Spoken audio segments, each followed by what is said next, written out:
Во продолжение на News Flash, фоторепортерот на National Geographic Александра Авакин минала скоро 2 децении правејќи хроника за муслиманскиот свет за западните публикации. Сето тоа го сублимирала во незината најнова книга «Прозорец на мојата душа, муслиманскиот свет». Александра Авакин го изнесува светот под вел на муслиманската жена пред очите на Западот.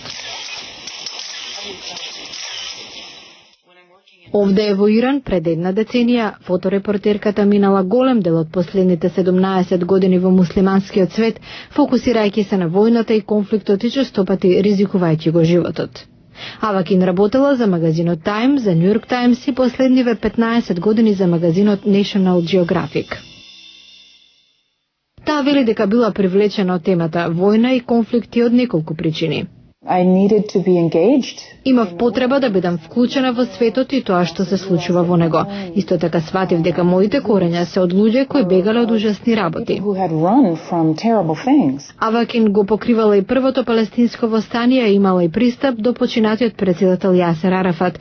Минала 6 месеци на почетокот од 90-тите години покривајќи ја граѓанската војна во Сомалија и во Судан.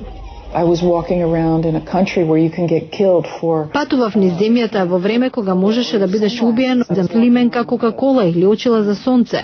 Се шетав со $7,000 во готово затоа што морав да платам за телохранителите ако сакам да го преживеам денот.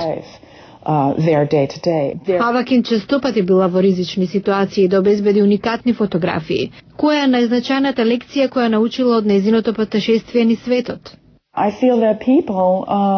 Луѓето во светот имаат многу повеќе заедничко отколку што имаат разлики независно од религијата или други класификации.